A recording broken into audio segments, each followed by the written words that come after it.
Efia's heart pounded as she tiptoed down the hallway of their mansion. Efia gathered her courage and snuck into Zalib's room. She had dressed sexily, hoping to seduce him.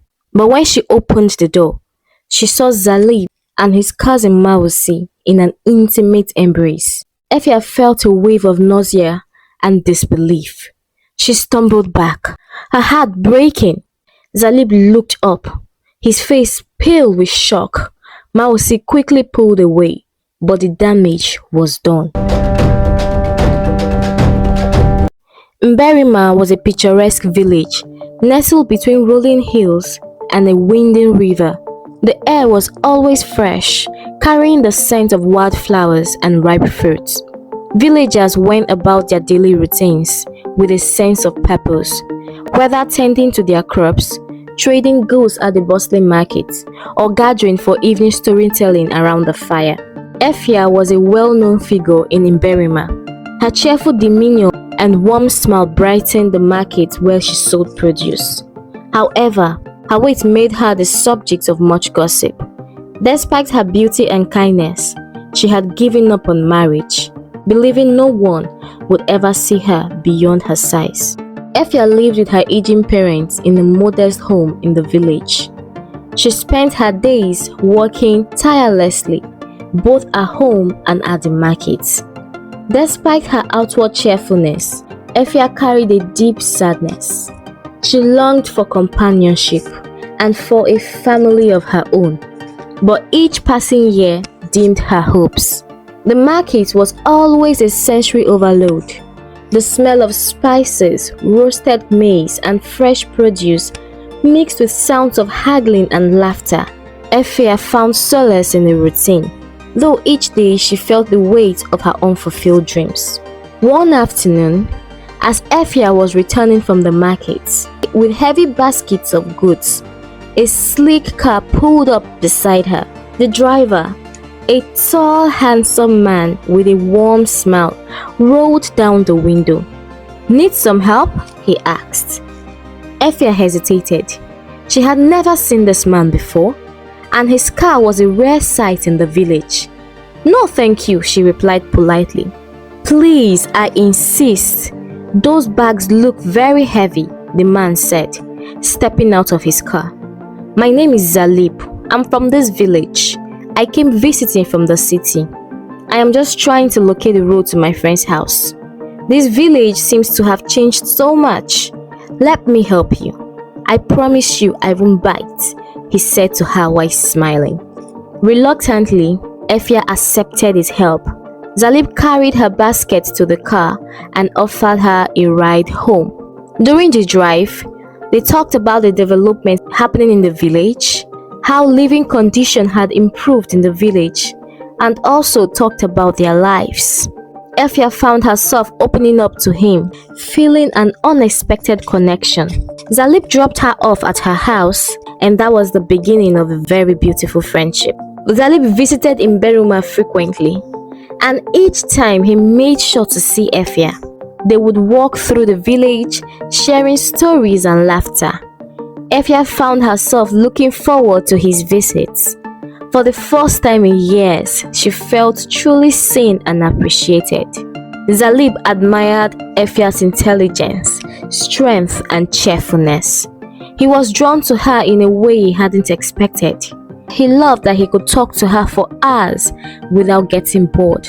Efia, on the other hand, was enchanted by Zalib's kindness and the way he treated her with respect and affection.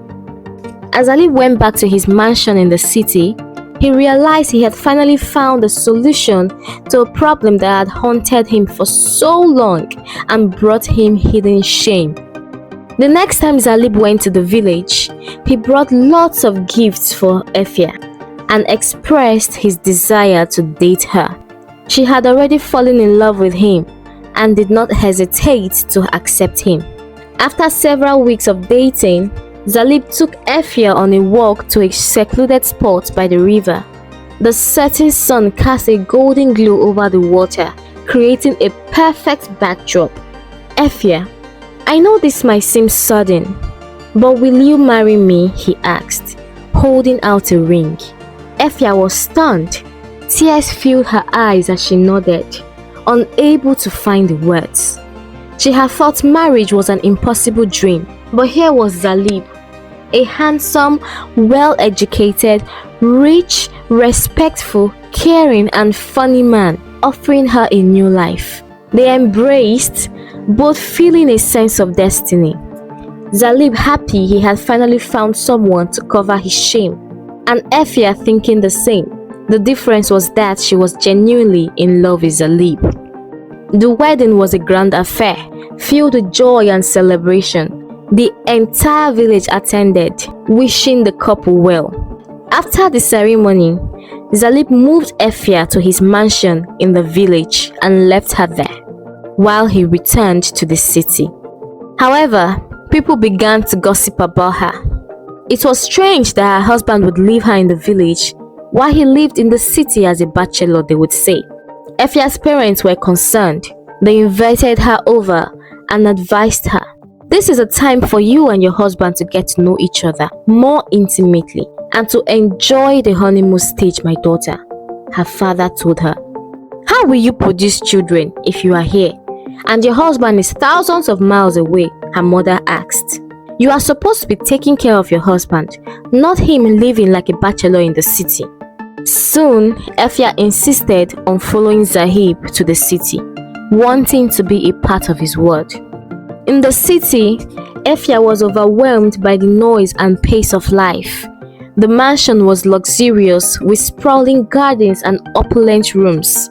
However, despite the grandeur, Efia felt a growing sense of isolation. Zalib was kind and generous, but something was missing. Efia was puzzled when Zalib insisted they have separate rooms. He claimed it was for her comfort. He explained he sometimes brought work home and wouldn't want to disturb her. But Efia couldn't shake the feeling that something was wrong. Despite his assurances, she felt a growing distance between them. She tried to bridge the gap, arranging romantic dinners and trying to initiate intimacy. But Zalib always had an excuse. "I'm tired," he would say, or "I have a lot of work," or "I have a meeting." Efia began to doubt herself, wondering if her weight was the issue. Right from when they were dating, Zalib had not touched her intimately. The most he did was peck her lips. She thought he was being modest, but now she had doubts. Days turned into weeks, and Efia's loneliness grew. She missed the companionship they shared in the village. She tried to talk to Zalib, but he always brushed her off with kind words that lacked sincerity. She began to feel like a stranger in her own home. Despite everything, Efia remained hopeful. She threw herself into making the mansion a home, filling it with warmth and love. She hoped that in time, Zalib would come around. Efia noticed that Zalib spent a lot of time with a man named Mawusi.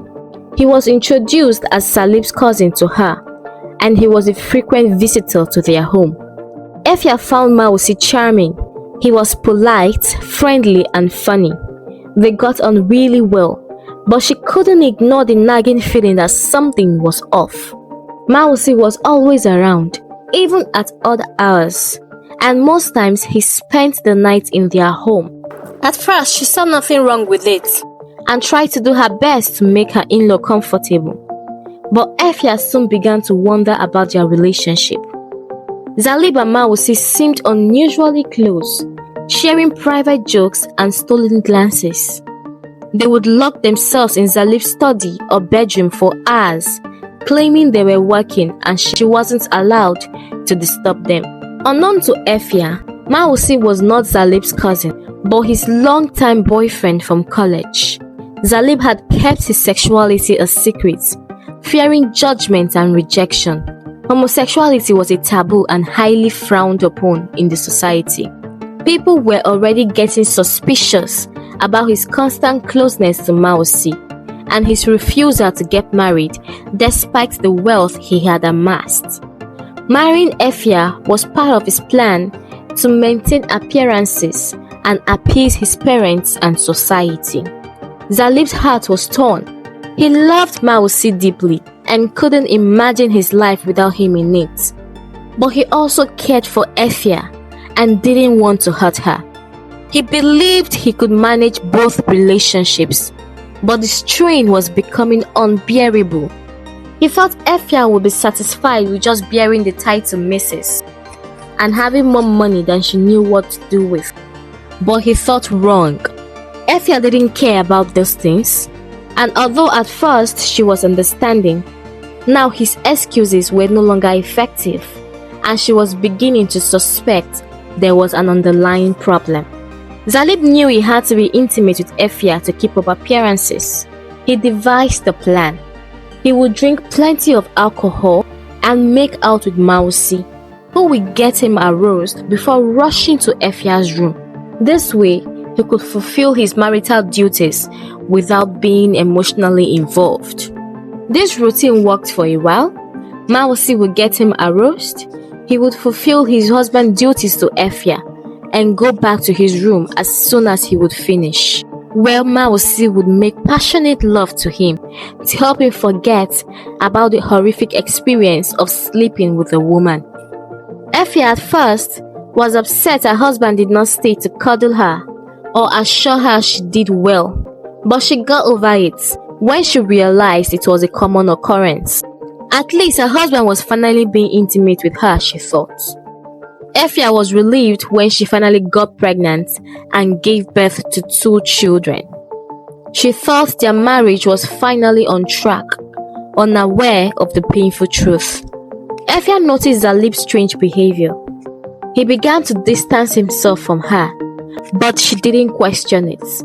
She was happy with her children and the life they were building. However, as the children grew, Zalib became more distant. He stopped visiting her room, and Efia's suspicions grew. She couldn't shake the feeling that something was terribly wrong. She wondered if her weight was the issue, as she had gained massively after childbirth. But Zalib always reassured her that he loved her as she was, yet his actions told a different story. Efia's suspicions reached a peak when she noticed Zalib and Mawusi's closeness. Mawusi had started visiting more often again, and she began to see signs that she had previously ignored. The lingering touches, the secretive whispers, and the way they looked at each other. One evening, as she watched them from afar, Efia decided to confront Zalib. She needed to know the truth, no matter how painful it might be. But he denied and was furious at her for suggesting such a thing. He was just close to his cousin who was also his PA, so of course they would whisper to each other, he told her. Efia let it go. One night, Efia gathered her courage to sneak into Zalib's room. She had dressed sexily, hoping to seduce him. But when she opened the door, she saw Zalib and his cousin Mawusi in an intimate embrace. Efia felt a wave of nausea and disbelief. She stumbled back, her heart breaking. Zalib looked up, his face pale with shock. Mawusi quickly pulled away, but the damage was done. Efia demanded an explanation. With tears in his eyes, Zalib admitted the truth. He confessed his love for Mawusi and his struggles with his sexuality. He explained how he had married her to stop wagging tongues, avoid further suspicion, and appease his parents. Efia's world crumbled. She felt betrayed and humiliated. She couldn't believe this was happening to her. She had always known something was wrong, but she ignored it and chose to live in ignorance. Although she was very hurt, she also felt a slight sense of relief. The truth, as painful as it was, answered the questions that had plagued her for months. It was not that she was not attractive. It was just that her husband didn't find women in general attractive. She had always felt insecure about her weight and thought her husband didn't find her attractive due to her weight. Efia spent the next few days in a daze. She couldn't eat or sleep. She felt like a fool for not seeing the signs earlier. Her heart ached, for the life she had dreamed of, now shattered. Zalib tried to comfort her, but his presence only made things worse. Efia couldn't bear to look at him. She felt trapped, knowing she couldn't expose him because of their children and her lack of resources. She had no means of income. She didn't see the need before, as Zalib gave her more than enough to cover her needs. Efia knew she had to make a decision